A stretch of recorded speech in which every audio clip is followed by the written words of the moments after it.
Okay, for the next part of our lab, we're going to look at some data from another part of Minnesota. So I'm going to insert a new map for that.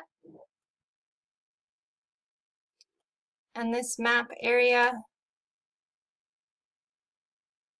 is a forestry area. So I'm going to name this map forestry, just so I can keep everything separated.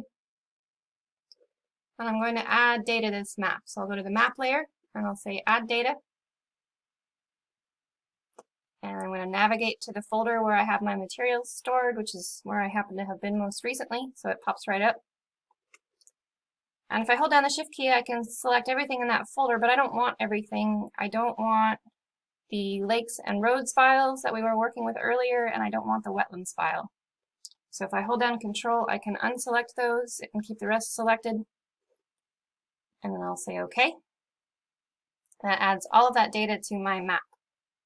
Now we're going to look at this area of forestry information here. I'm going to turn off the vegetation layer because we'll be using that later, but not quite yet.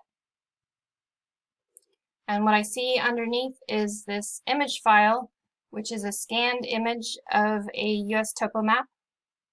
And then I see the CL roads file, which appears to be county line roads, potentially. And I see streams, not very well, but you can make out some blue lines. And these corners files, which we'll find out a little bit more. Now, if you add these files and you're not able to see some of these elements, sometimes you can have a problem with your drawing order. So you have a number of different tabs over here in your contents, and the first one is draw order. So if you start dragging things around, you can see I can cover things up with this map layer since it doesn't have any transparency to it. And if it were to appear like that at the beginning, I would want to drag that all the way to the bottom so you can adjust the order of your layers appropriately. Now, sometimes it's a little more clear to have names that don't necessarily match the file names. For example, for this one, I think it would be easier to manipulate if I called that topo map. These names also are going to display in our legends as we build our maps. So it's helpful to fix that now so it shows up in a way that you can interpret it a little bit more clearly in your legend.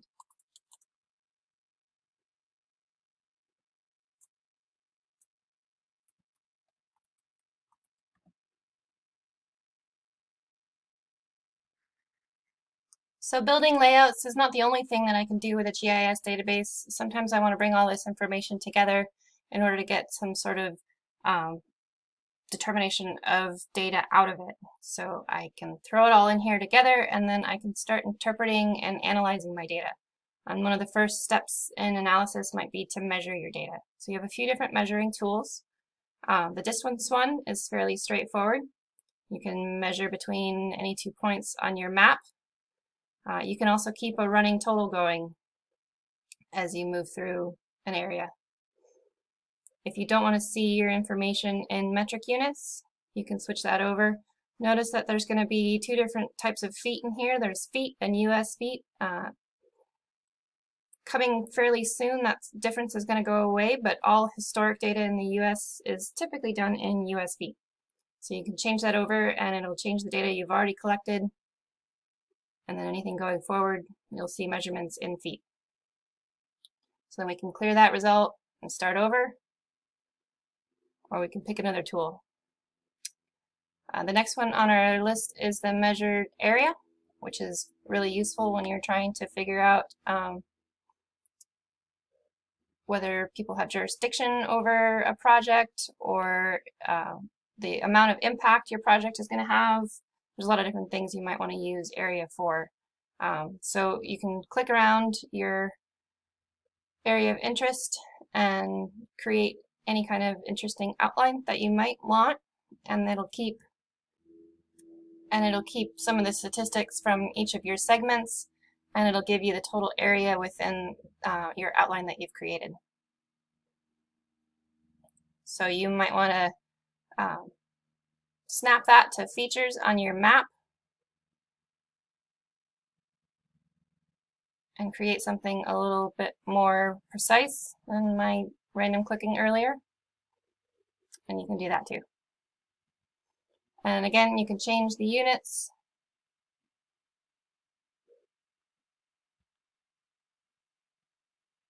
Look at square yards and easily get your information that way. The next tool in here is to measure features. And this is going to behave differently depending on the type of feature that you're measuring. So for a point, when I measure a point, it's going to give me the XY coordinates of that point. When I measure a line file, it's going to give me the information about the segment that I've selected.